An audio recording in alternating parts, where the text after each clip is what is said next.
Assalamualaikum warahmatullahi wabarakatuh. Adunya kulluha mata, wa khairu mata'u dunya al-mar'atu saleha. Dunia seluruhnya adalah perhiasan, dan sebaik-baiknya perhiasan adalah istri yang soleha. Inilah istri yang soleha. Episode ketiga. Pukul 00.30. Alfian membuka pintu apartemennya, lalu berjalan perlahan mendekati dapur. Sudah menjadi kebiasaannya selama sebulan terakhir sesampainya di rumah, dia akan langsung memeriksa apakah ada catatan untuknya dari Aisyah, yang biasa ditempel di kulkas. Ternyata ada. Setelah beberapa hari, Aisyah tidak pernah memberikan pesan. Kali ini ada sebuah nota yang ditempel di kulkas untuknya. Saya mencari kotak obat, tapi tidak ketemu. Kalau ada, tolong simpan di depan pintu kamar jika Anda sudah pulang. Alfian langsung melihat pintu kamar Aisyah. Apa dia sakit? Gumam Alfian seraya berjalan dengan sedikit tergesa memasuki kamarnya dan tak lama keluar dengan kotak obat di tangannya. Alfian nampak ragu ketika dia berada di depan pintu kamar Aisyah. Namun kemudian beranikan diri mengetuk pintunya satu kali. Kotak obatnya aku akan simpan di sini. Alfian segera menyimpannya di depan pintu. Tidak ada jawaban. Alfian lalu berpikir jika mungkin saja Aisyah tidak akan keluar jika dirinya masih ada di sana. Dia lalu berinisiatif untuk masuk ke dalam kamarnya, membuka dan menutup pintunya dengan sedikit keras agar Aisyah tahu jika dirinya telah masuk ke dalam kamar. Benar saja, tak lama terdengar suara pintu kamar Aisyah terbuka lalu menutup kembali. Alfian yang masih berdiri di depan pintu kamarnya merasa sangat penasaran akan apa yang sebenarnya terjadi. Kenapa Aisyah membutuhkan kotak obat? Mungkinkah dirinya terluka atau sebenarnya sedang sakit? Alfian berjalan mondar-mandir di dalam kamarnya, merasa sedikit khawatir jika saja keadaan Aisyah ternyata parah. Atau bahkan dia takut jika sebenarnya Aisyah sakit, tapi salah meminum obat yang ada di kotak obat tersebut. Memikirkan itu, Alfian segera keluar kamarnya menuju kamar Aisyah. Dia segera mengetuk pintunya beberapa kali. Apa yang terjadi? Apa kamu sakit? Tanya Alfian dengan suara yang sedikit keras. Tak ada jawaban, semakin membuat Alfian khawatir. Bisa kamu buka pintunya sebentar? Tetap tak ada jawaban. Tentu saja dia khawatir. Berpikir jika terjadi sesuatu pada Aisyah, tentu saja dia yang akan disalahkan oleh orang tuanya, juga oleh mertuanya. Memikirkan itu, dia kembali mengetuk kamar Aisyah. Saya tidak apa-apa. Tiba-tiba terdengar suara pelan dari dalam kamar. Lalu kenapa kamu membutuhkan kotak obat? Apa kamu terluka? Tanya Alfian penasaran. Saya tidak apa-apa.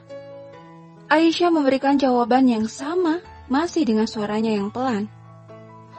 Alfian termangu di depan pintu. Walaupun jarang mendengar suara Aisyah, akan tetapi tetap dia tahu jika istrinya sedang tidak baik-baik saja. Terdengar dari suaranya yang lemah. Alfian nampak bingung. Dia kembali berjalan mondar-mandir di depan kamar Aisyah. Sementara di dalam kamar, Aisyah berbaring dengan lemah. Sekujur tubuhnya basah oleh keringat. Wajahnya nampak sangat pucat. Aisyah mencoba melihat termometer yang sudah dia simpan di mulutnya. Dengan matanya yang sedikit kabur, Aisyah melihat termometer yang menunjukkan angka 39,6 derajat Celcius. Dengan segala upaya, dia mencoba untuk duduk, mengambil kotak obat di atas meja kecil di sampingnya, lalu mencari sesuatu di dalamnya. Tapi dia tak menemukan obat penurun panas di sana. Ya Allah. Aisyah meringis sambil kembali berbaring. Aisyah menitikkan air mata mengingat ketika terakhir kali dia sakit. Ada Umi dan adiknya Maryam yang mengurusnya dengan penuh kasih sayang. Umi. Aisyah merintih memanggil sang ibu dengan air mata yang terus keluar membasahi bantal di bawahnya. Tak lama, terdengar kembali suara pintu diketuk. Alfian suaminya kembali bertanya apa yang sebenarnya terjadi. Aisyah kembali mengumpulkan tenaganya agar bisa kembali duduk. Berjalan mendekati meja, mengambil kertas, lalu menulis sesuatu di atasnya. Dia lalu berjalan mendekati pintu, kemudian duduk bersandar di sampingnya lalu mengeluarkan kertas melewati kolong pintu. Alfian melihat kertas yang keluar dari bawah pintu. Dia segera mengambilnya lalu membaca isi tulisan di atasnya. Saya butuh obat penurun panas. Tidak ada di dalam kotak obat. Alfian lantas mengerti jika Aisyah kini sedang demam. Dia kemudian dengan segera mencari persediaan obat yang ia simpan. Akhirnya dia menemukan obat itu. Obat yang lupa ia masukkan ke dalam kotak obat. Alfian segera memberikan obat itu pada Aisyah juga melewati bawah pintu. Minumlah segera obatnya, ucap Alfian di balik pintu. Aisyah mengambilnya, kembali berdiri dan duduk di atas tempat tidurnya. Membuka kemasan obat dan segera meminumnya bersama air yang ada di atas meja. Kini ia kembali berbaring di atas tempat tidur, berdoa dan berharap obat tadi bisa menurunkan panas tubuhnya agar dirinya bisa kembali sehat seperti sedia kala. Dia tak ingin sakit lebih lama lagi. Sudah cukup baginya Allah mengujinya dengan sakit selama 2 hari ini, dan itu sangat membuatnya menderita. Selain karena kesakitannya juga karena kesedihannya lantaran tidak ada yang mengurusinya. Alfian sudah kembali ke kamarnya. Jam sudah menunjukkan pukul 1:30 malam. Dia yang baru saja mandi dan sudah berbaring di atas tempat tidur, tidak bisa memejamkan matanya untuk tertidur. Dia memikirkan Aisyah. Dia hanya bisa berharap jika obat yang diberikannya bisa menurunkan panas Aisyah. Sehingga dia tidak perlu khawatir seperti ini lagi. Tapi kemudian dia berpikir, bagaimana jika panasnya tidak turun? Atau malah penyakitnya bertambah parah? Apa yang harus dilakukannya? Keesokan harinya, Alfian memutuskan untuk datang ke rumah sakit agak siang. Dia ingin memastikan dulu jika Aisyah sudah sembuh atau malah sebaliknya. Alfian mengetuk pintu kamar Aisyah. Bagaimana keadaanmu? Aisyah yang berada di dalam kamar merasa kaget karena Alfian rupanya belum pergi bekerja seperti biasanya. Sudah lebih baik, jawab Aisyah. Apa kamu yakin? Ya, jawab Aisyah singkat. Alfian masih berdiri di depan pintu. Dia tidak cukup yakin dengan jawaban istrinya walaupun dari suaranya memang sudah tidak terdengar lemah seperti semalam. Kamu harus makan sesuatu. Aku akan memesan makanan untukmu. Tak terdengar jawaban dari dalam kamar. Alfian berbalik dan mengambil ponselnya. Dia terlihat akan memesan makanan untuk Aisyah. Namun tiba-tiba Alfian kaget mendengar suara pintu kamar Aisyah terbuka. Tanpa melihat Aisyah berjalan mendekati dapur dan nampak bersiap untuk memasak. Alfian melihat Aisyah nampak segar, walaupun dia tidak dapat memastikan dikarenakan wajahnya yang seperti biasa tertutupi oleh cadar. Tidak usah merepotkan, saya akan memasak sendiri, ucap Aisyah sambil mencuci beras membelakangi Alfian. Syukurlah kalau begitu, jawab Alfian sambil berjalan mendekati kamarnya lalu masuk ke dalamnya. Beberapa saat kemudian Alfian kembali keluar dengan setelan rapinya. Melihat Aisyah yang masih sibuk memasak membelakanginya. Ini nomor ponselku. Kalau ada apa-apa segera hubungi aku, ucap Alfian meletakkan kartu nama miliknya di atas meja makan. Aisyah tak bergeming. Dia tetap fokus pada masakannya. Alfian menunggu jawaban sambil menatap Aisyah dari belakang. Melihat tubuh yang dibalut baju syar'i berwarna merah muda yang tertutup dengan hijab dan cadar berwarna senada. Walaupun begitu, Alfian bisa tahu jika istrinya itu mempunyai tubuh yang kecil ramping. Dari telapak tangannya dia juga bisa memastikan jika Aisyah berkulit putih bersih. Alfian kini mulai merasa penasaran akan wajah Aisyah yang sebenarnya. Aku juga menyimpan uang di sini. Pergilah keluar untuk berjalan-jalan atau berbelanja. Sudah 1 bulan kamu di sini, tapi tidak pernah kemanapun. Kamu demam semalaman. Bisa jadi karena kamu stres, karena di rumah terus. Alfian menyimpan amplop berisi uang di samping kartu namanya di atas meja. Aisyah langsung terdiam. Dia sedikit kaget dengan perkataan Alfian yang memberinya uang dan menyuruhnya keluar untuk berbelanja. "Saya tidak memerlukan uang Anda. Anda memberi saya makan saja, saya sudah sangat berterima kasih," ujar Aisyah tanpa membalikan tubuhnya. Kemudian kembali melanjutkan pekerjaannya. Aisyah memaksakan diri untuk menghabiskan makanannya. Dia tahu jika dia harus betul-betul pulih, tidak boleh sakit seperti semalam, karena tak akan ada yang mengurusnya. Selesai makan dan membereskan dapur, Aisyah kembali masuk ke dalam kamarnya dengan sama sekali tak melirik amplop berisi uang itu. Begitu juga dengan kartu namanya. Keduanya tetap dibiarkan teronggok di tempat di mana Alfian menyimpannya. Aisyah kembali beristirahat, rehat dulu dari aktivitasnya menulis dan memainkan laptopnya. Lebih banyak menghabiskan waktu dengan hanya berbaring di atas tempat tidur. Seperti biasa, ibunya akan menelepon untuk menanyakan kabar, dan sudah pasti Aisyah berbohong. Walaupun sulit dan dengan rasa bersalah, Aisyah mengatakan jika keadaannya baik-baik saja. Begitu juga dengan sang suami, Alfian. "Maafkan atas kebohonganku, Umi. Aku melakukannya karena tak ingin membuat kalian khawatir. Biarlah kalian pikir jika pernikahan ini baik-baik saja dulu." "Dia sakit. Semalam dia meminta obat penurun panas padaku," ucap Alfian memberitahu Anita kejadian semalam. "Sakit?" tanya Anita kaget. Alfian mengangguk. "Semalam aku bingung sekali.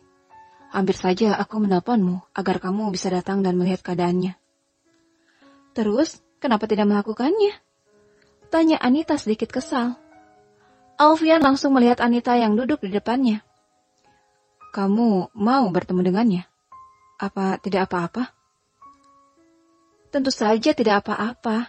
Memangnya kenapa?" jawab Anita cepat. "Aku takut kamu cemburu," ucap Alfian ragu-ragu. Anita mengerutkan keningnya. "Kenapa aku harus cemburu? Dia memang istrimu, tapi aku tahu jika kamu hanya mencintaiku." Alfian mengangguk. "Lalu bagaimana keadaannya sekarang?" "Tadi pagi aku lihat dia sudah lebih baik. Dia ke dapur dan memasak." Anita terdiam sejenak. "Aku kasihan padanya," ucap Anita pelan. "Kenapa?" "Ini pasti pertama kalinya dia jauh dari keluarganya. Selama sebulan ini dia juga terus berada di rumah. Ditambah sikapmu yang dingin kepadanya. Sudah pasti dia stres dan tertekan." Alfian terdiam. Sebenarnya dia juga memikirkan hal yang sama. Oleh karena itu dia memberikan Aisyah sejumlah uang tadi, agar Aisyah bisa berjalan-jalan dan mencari hiburan. Akan tetapi Aisyah dengan tegas menolak uang pemberiannya. Selain itu, di sini dia tidak mempunyai seseorang yang bisa diajaknya berbicara. "Dia pasti sering berbicara dengan keluarganya di telepon," ucap Alfian. "Itu sudah pasti, tapi Aisyah tidak akan menceritakan apa yang sebenarnya terjadi. Dia akan berbohong pada keluarganya, mengatakan jika dia bahagia di sini." Alfian tertegun mendengar perkataan Anita. "Aku wanita. Aku mengerti bagaimana perasaannya saat ini," ucap Anita sambil melihat Alfian yang hanya terus terdiam mendengarkan perkataannya. "Aku ingin bertemu dengannya. Aku ingin berteman dengannya." Alfian tersentak, langsung menatap wajah Anita. "Katakan saja jika aku adalah teman baikmu." Anita menatap Alfian dengan tatapan memohon. Alfian tak menjawab. Dia nampak bingung, membiarkan keduanya bertemu. Tiba-tiba ponselnya berdering. Alfian segera mengangkatnya yang ternyata itu adalah panggilan darurat, memintanya untuk segera datang ke ruangan pasien. Alfian pamit pada Anita untuk pergi duluan. Dia meminta kekasihnya itu untuk tetap di situ dan menghabiskan makanannya. Anita mengaduk-aduk minuman dengan sedotan di tangannya sambil setengah melamun. Dia memikirkan Aisyah. Rasa iba menyelimuti hatinya. Entah mengapa kini dia menjadi bersimpati pada istri dari kekasihnya itu. Menurutnya, Aisyah dan Alfian adalah korban dari keegoisan para orang tua. Perjodohan yang dipaksakan kini sudah tak zamannya lagi. Orang tua memaksakan kehendaknya, tanpa bertanya apakah sang anak sudah mempunyai pilihannya sendiri atau tidak. Dengan dalil harus berbakti, orang tua memaksa anak harus menuruti keinginan mereka. Anita kini sangat ingin bertemu dengan Aisyah dan menawarkan persahabatan dengannya. Dia tahu, sama halnya seperti Alfian, Aisyah juga tak menginginkan pernikahan ini. Oleh karena itu, tak ada alasan baginya untuk cemburu pada Aisyah, apalagi bermusuhan dengannya. Karena tak ada yang mereka perebutkan. Dia yakin jika Aisyah tak menginginkan Alfian. Alfian tetap menjadi miliknya walaupun sudah berstatus menjadi suami dari Aisyah. Keduanya hanya terikat pernikahan yang dipaksakan. Alfian berjalan terburu-buru sambil terus menelepon ke apartemennya. Tak juga diangkat, sungguh membuat dirinya jengkel. Dia terus menggerutu dalam hatinya. Bertanya-tanya apa yang sebenarnya sedang dilakukan oleh Aisyah, sehingga dirinya tak mengangkat telepon rumah. Hingga akhirnya dia sampai di apartemennya. Dengan terburu-buru dia membuka pintu lalu menerobos masuk dengan tergesa-gesa. Alfian kaget melihat ternyata kedua orang tuanya sudah berada di sana. "Nak, kamu sudah pulang?" Ibunya menyebut Alfian dengan penuh kasih sayang. Alfian tergagap sambil melihat Aisyah yang sedang duduk di samping ibunya. "Kalian kapan sampai? Maaf, waktu kalian menelpon tadi, aku sedang berada di ruangan operasi, jadi aku tidak bisa mengangkatnya," tanya Alfian sambil mencium tangan kedua orang tuanya. "Baru saja kami sampai, tidak apa-apa. Kami tahu jika kamu pasti sedang sibuk." "Kenapa kalian mendadak sekali ke sini? Tidak memberitahu jauh-jauh hari?" tanya Alfian sambil duduk di samping ibunya. "Ibumu yang tiba-tiba mengajak ke sini ba'da asar tadi. Katanya dia kangen sama menantunya," ayah menjawab sambil melihat Aisyah. Semuanya tertawa. "Lagian kenapa kalian tidak pulang-pulang?" jawab sang ibu sambil terkekeh. Alfian memaksakan tersenyum walaupun sebenarnya dia nampak sangat gusar. Ibu kemudian menyuruh putranya untuk mandi dan berganti bajunya dahulu. Dia juga meminta Aisyah untuk mengikuti Alfian masuk ke kamar. "Urus suamimu sana, siapkan bajunya." Alfian berjalan menuju kamarnya. Dia melihat Aisyah dengan ragu mengikutinya dari belakang. Hingga akhirnya keduanya sampai di dalam kamar. Alfian buru-buru menutup pintu, melihat Aisyah yang kini di depannya. "Aku menelpon beberapa kali, kenapa tidak kamu angkat? Aku ingin memberitahu jika ibu dan ayah akan ke sini. Jadi kamu harus pindah dari kamar itu ke sini. Sekarang bagaimana? Kedua orang tuaku pasti tahu jika sebenarnya kita tidur berpisah, tidak satu kamar." Alfian yang kesal memegang kepalanya. "Saya sudah memindahkan semua barang milikku ke sini sebelum ibu dan ayah datang," jawab Aisyah sambil berjalan mendekati tempat tidur di mana banyak baju miliknya di sana. Alfian kaget, dia langsung melihat kamarnya yang sedikit berantakan. "Kamu tahu ibu dan ayah akan ke sini?" "Mereka menelepon ketika sudah sampai lobi apartemen," jawab Aisyah lagi sambil membereskan bajunya. Alfian tampak bernapas lega. Dia kemudian mengerti kenapa Aisyah tak mengangkat teleponnya tadi. Pasti sedang sibuk memindahkan semua barang miliknya ke dalam kamar ini dengan terburu-buru. Malam hari. "Tidurlah di kasur, biar aku yang tidur di sofa." Alfian melihat Aisyah yang akan berbaring di sofa. "Tidak perlu," jawab Aisyah sambil berbaring dan membelakangi suaminya. Alfian mengalah, dia membaringkan tubuhnya. Sunyi, senyap. "Apa kamu terbiasa tidur dengan memakai penutup wajah itu?" tanya Alfian tiba-tiba. Aisyah terdiam, sedikit kaget dengan pertanyaan suaminya. "Kamu bisa membukanya. Pasti sesak jika tidur menggunakan itu. Tenang saja, aku tidak akan melihat wajahmu. Lagi pula lampunya mati." "Sebenarnya bukan hanya wajahku. Jika Anda mau, seluruh tubuhku pun Anda halal untuk melihatnya." Alfian kaget mendengar jawaban Aisyah. bersambung.